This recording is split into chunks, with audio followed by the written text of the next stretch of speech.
Hello everyone, it's your girl Tinadi of Salba here. You are welcome to another beautiful tutorial. In this tutorial I'll be showing you how to make this beautiful baggy or wide leg palazzo trouser. It's totally beginners friendly and I'll try as much as possible to make it as detailed and easy as possible. If this is your first time here, you're welcome, and if you're a returning subscriber, thank you for sticking by. So without more ado, let's jump right into the tutorial. So I've gone ahead to fold my fabric into two, and the measurement I used to put the fabric on fold is quarter of my hip measurement plus 6 inches. Yes, that is your hip circumference divided by 4 plus 6 inches. So that is what I have on fold there. I've also gone ahead to draw out my starting line, and this trouser will be having a band, so I'll be minusing 2 inches from our measurements. I'll be placing my tape at 2 inches on the starting line to take all my vertical measurements. So I went ahead to place my tape at 2 inches from the starting line, and I went ahead to mark my crouch line. Okay, my crouch line is hip divided by 4 plus 2 inches. Yes, your hip circumference divided by 4 plus 2 inches will give you your crouch depth. Okay, so 2 inches above my crouch depth is my hip line, so I went up by 2 inches from my crouch depth, and that gives me my hip line. So the next measurement I'm going to be taking is my full length. Okay, the length of the pants, and the length of my pants is 42 inches plus 2 inches. Okay, so the 2 inches is my hemi allowance. So I'll go ahead and take this measurement and mark it into a straight line, just as you see me do.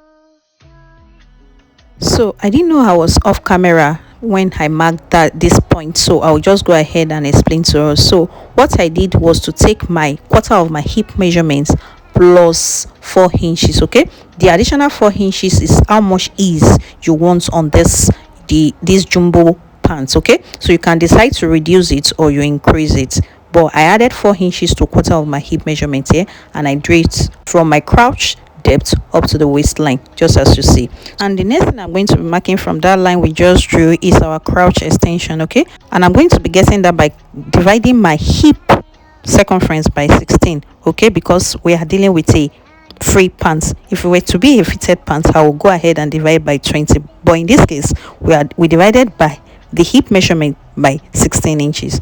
So I marked the value I got, and I connected that point to the other side, just as you see me do with my curve.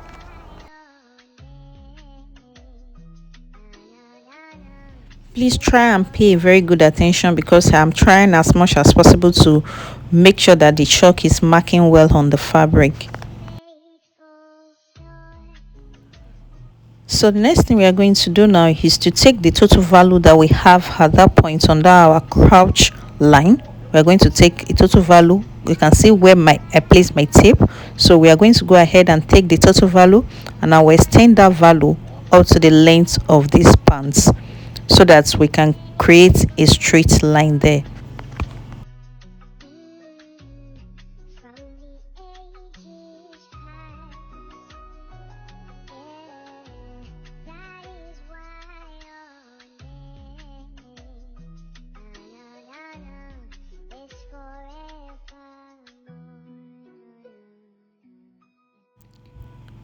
So at this point we are as good as done for the front piece, so I'll go ahead and cut out. I'll cut out following the mark that we already have on the fabric. So in case you are wondering how many yards of fabric I use for these jumbo pants, I use 3 yards of fabric. Okay, so after I was done cutting, the next thing I'm going to do now is to mark out our pocket opening. Okay, so on the waistline from the side here, I'm going to go ahead and mark 3 inches, and along the side of the pocket I'll be marking 7 inches. Okay, so this is 3 inches by 7 inches. So I'm going to come in with my curve, and I'm going to draw out the 3 inches mark to meet the 7 inches mark.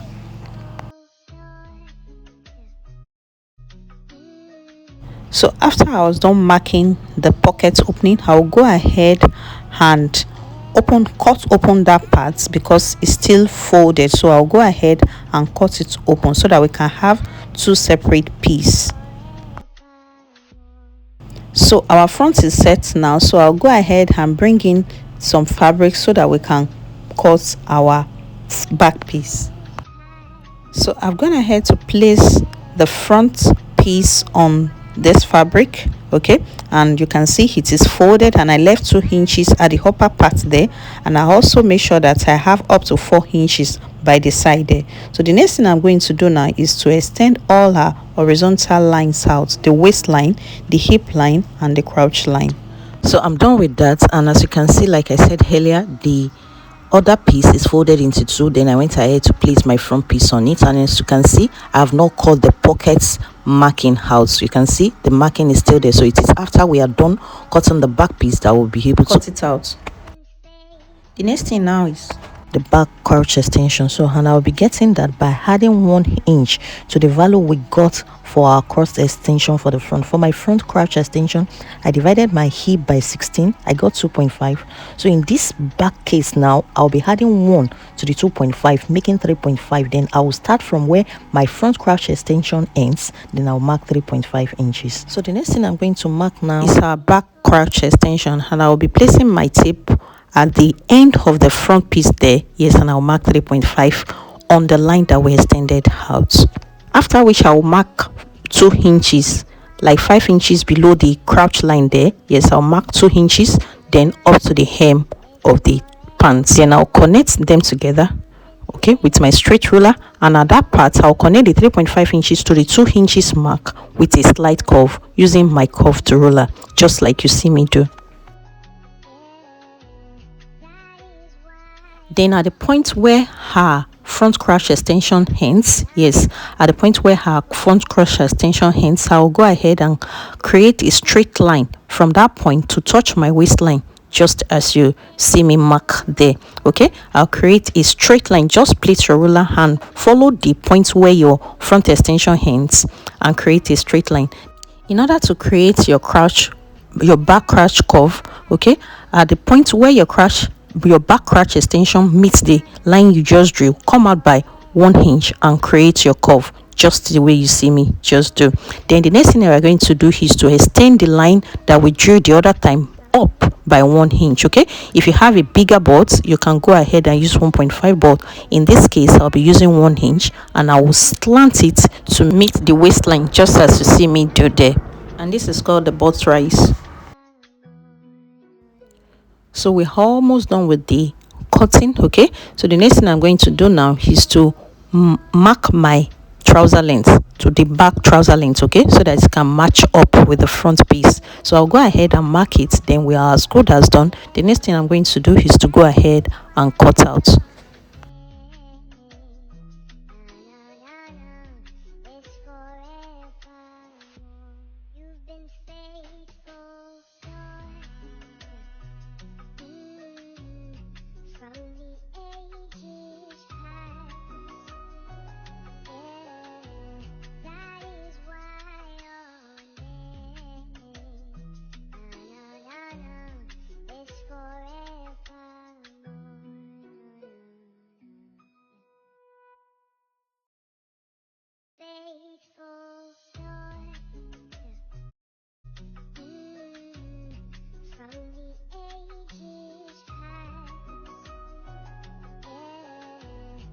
So because of the kind of pocket this our jumbo pant is going to be having, I've gone ahead to cut this piece. Yes, it's 9 inches long and 16 inches wide. Okay, so this is the back side. I make sure I cut 2 pieces. I have 2 pieces there. Okay, so I'll go ahead now and open it out. Like I said, it is 9 inches long and 16 inches wide. I'll go ahead and open it out, mark out the wrong and the right side. Okay, then I'll go ahead and face them wrong side facing each other. Please take notes, wrong side facing each other. Okay, so I'll place them on each other, and I'll go ahead and put them under the front piece that we have. Okay, making sure that the side of the pocket, okay, the side of the piece is matching with the side of the pocket where we are going to have the pocket, just as you see me place there. Okay, then I'll go ahead and come in with my scissors and trace out the marking that we have on the trouser piece for our pockets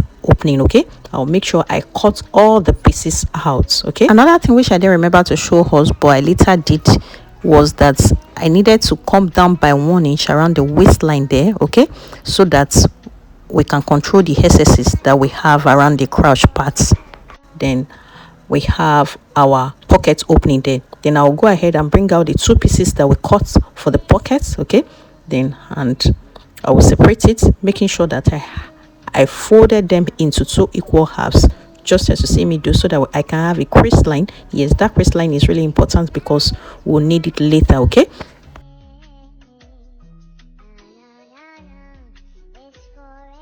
so now that we are done cutting, the next thing we are going to be doing now is to start sewing. Okay, and because the pockets side is looking like the crotch side, I'll go ahead and give my pocket side a notch so that I'll know that that is the pocket part. So I'll go ahead and join the crotch parts with ½ inch. I'll repeat the same thing to the back piece too. Okay, then I'll be attaching my pockets at the same time. Okay, so I'll come in with my pocket. Please take note of the placement of the pockets. Okay, I'll place them right side facing right side. Okay, the right side of the pocket piece facing the right side of the pants. Okay, and I'll go ahead and sew with ½ inch. I'll repeat the same thing to the 2 pieces we have in front. Okay, then I'll go ahead and top stitch it, then I'll bring it back to show us what next to do.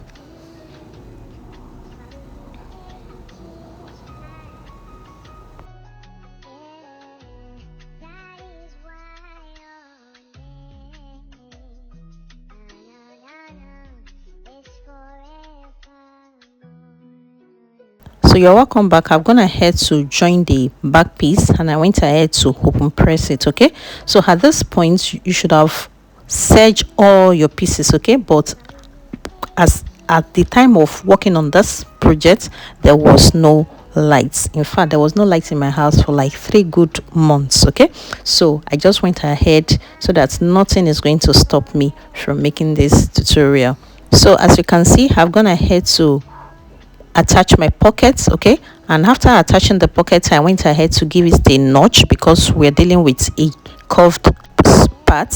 Okay, after giving it a notch I top stitched it on the outside like so, and you can also open out the pocket, then you top stitch on it just as you see me place it. Yes, you can open it out and top stitch like so. Okay, but however you're going to do it, make sure that your pocket is sitting properly. So the next thing I'm going to do now is to fold the pocket in like so. Okay, and place the trouser. Make sure that the edges are matching the waist side and by the side of the pocket there. Yes, so I'm going to go ahead and secure it with pins. Okay, then I'll repeat the same process to the other side. Just look at the way I folded the pockets. Okay, following the crease line that I created. Okay, remember I talked about crease line, so I just went ahead to follow the crease line, then I secured with my pins. So I'm going to go ahead and secure the lower part of the pocket. Okay, so that it can be closed because we have not stitched it down. So I'll go ahead and stitch that part like so with ½ inch. Okay, I'm also going to go ahead and stitch the pocket by the side. Okay, then I'll bring it back to show us what next to do.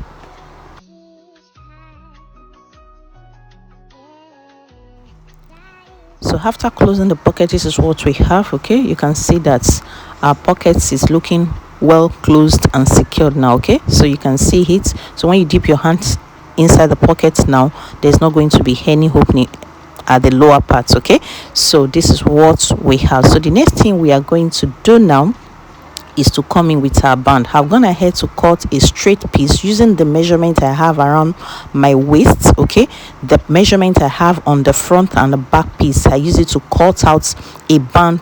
Width of the band is 5 inches. That means on fold is 2.5. Normally I should have serged this band. Okay, I should have serged it, but because there was no light I decided to leave it just like that. So I'm going to go ahead to my sewing machine now and attach the band with ½ inch for both the front and the back. And after attaching the band, this is what we have. Okay, I went ahead to place it right side facing each other, then I stitched down with half an inch. Okay,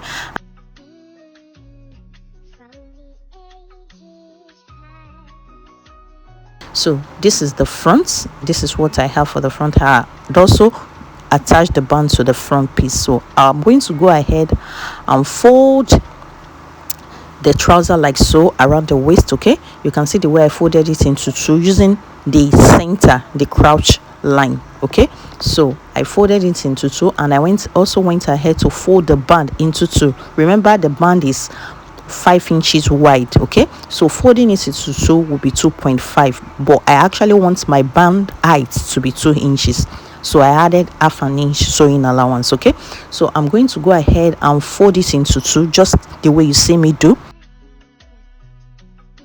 This is me trying to create a hole. Remember, this jumbo pants is with elastic and a rope. Okay, so this is me trying to get where the rope is going to come out from. So I'm going to take the midpoint of just the band. Remember, I said the band is 2 inches high, so that means I'm going to take 1 inch. Okay, and on that 1 inch point, I'm going to go in by half an inch. Okay, so this is me marking the half an inch on the other side too. I mark 1 inch, which is the midpoint of my band, then I came in by half an inch. Okay, so on those points, half inch to the right, half inch to the right, and half inch to the left side of the center front, I'm going to create my hole. Okay, and when creating the hole, I'll make sure I open out my band, pinch those points, then cut it a bit. Okay, I'll just create a small hole there, and as you can see, I open out my band before creating the hole.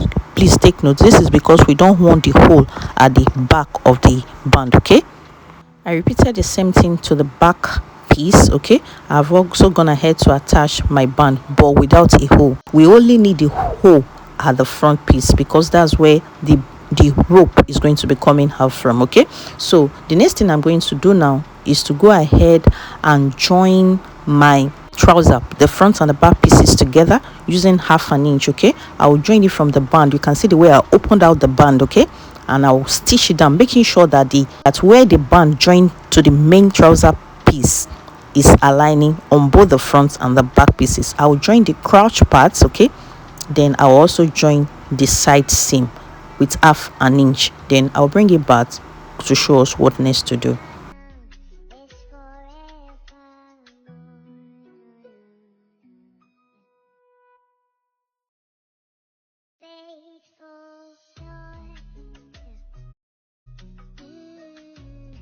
So after I was done joining, this is what I have. Okay, and another thing I did was to reinforce the crouch part. Okay, we don't want to have a sudden open seam, so I went ahead to reinforce the crouch part. Okay, I follow through my seam line and I secure it with a double stitch. Okay, so that we can have that place properly secured.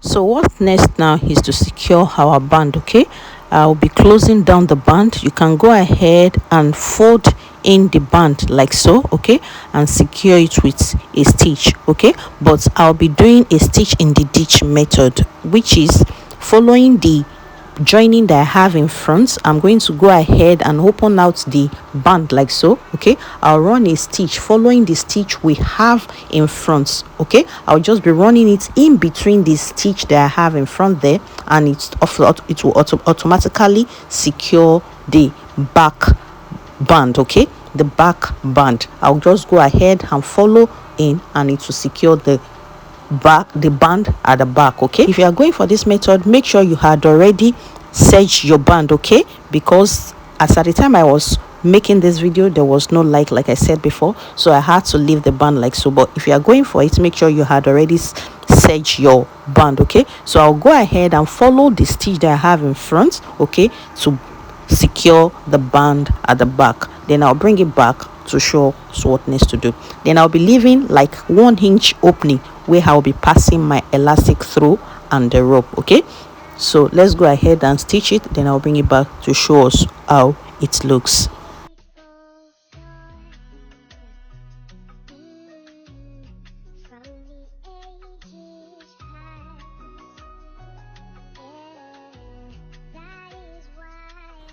So after I was done joining the band, this is what I have. Okay, if you look closely at the front, you would not even know that there is still seam there, because I stitched in between the seam that we had there before, and it's captured the band at the back. Okay, like I said before, please ensure to search the edge so that you won't have a fraying fabric. Okay,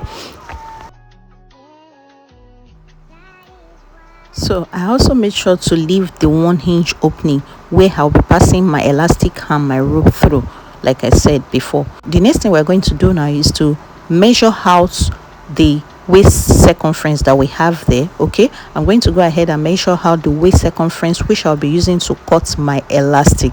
So I'll be measuring it round, and whatever I have, I'm going to be dividing by 2. Okay, so any value that I get now is what I'm going to use to cut out my elastic. I will just add like 3 inches, and I will use half an inch, okay, to join the elastic together.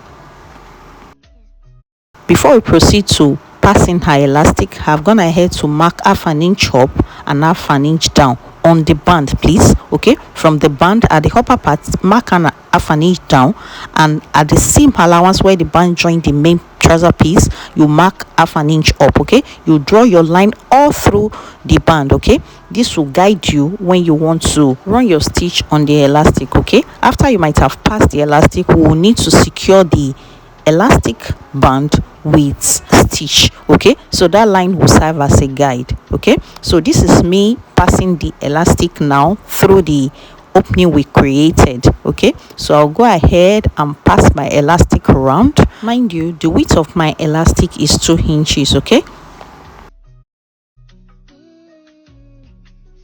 after the elastic is out, I'll go ahead and close it up with half an inch. Okay, so you can just put them together and sew with half an inch, but I'm going to go ahead and place them on each other because I don't want it to budge. Okay, so after I was done joining the elastic, I'll push it inside. Okay, and I'll go ahead and close up the opening that I created before. Okay, in order to close up this opening, I'll go ahead and stretch out the elastic so that it will be easy for me to close down. Okay, because as there is elastic there now, it will not be that easy, so you need to stretch it out in order for you to close easily.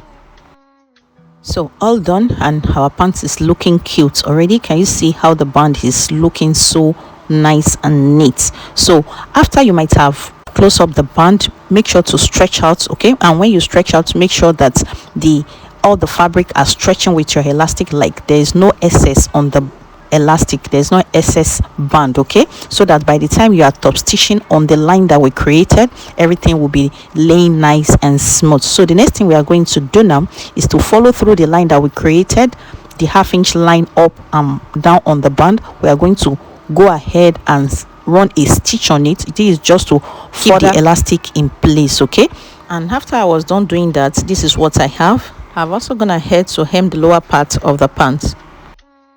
If you notice on the hole I created, I use a small eyelet there because I was thinking of using a shambala cord. If you know what shambala cord is, you will know that it is tiny. Okay, so I used a small eyelet there because I was thinking of using the shambala cord. So I later changed my mind on using this joggers rope because I feel it to give the jumbo pants a very nice look. So I decided to remove the eyelet and I left the holes like that, because as at the time I was making this video, I didn't have a big eyelet, so I just left it like that. Please note that when you are running the stitch on the half-inch line up on the band and below the band, make sure that you stretch out as you are sewing. Okay, so that your elastic will not shrink. Make sure you stretch out as you are sewing, you stretch out as you sew, you stretch out. So in order for me to pass the joggers rope, I had to remove the ring on one side of the rope. Okay, so I inserted my safety pin, then I pass it through one of the holes so that it can come out on the other side of the hole. Okay, so after the rope is out, then I'll go ahead and insert the ring back and secure it properly. Then our trouser is as good as ready. So as you can see, after the rope was out, I went ahead to insert the ring back and I knot it. Okay, and at this stage we are as good as done. So I'm going to go ahead and display this pants so that we can see how beautiful it's looking. So thank you so much for watching. Thank you for tuning into this channel. Please don't forget to like, share, subscribe, and turn on your notification bell so that you'll be notified when I upload new tutorial. Also, don't forget to comment and give me a thumbs up, because when you do, it will encourage me to make more tutorial videos, and it will help YouTube to push this video to those that need it. So thank you once again, and see you in my next one. Bye.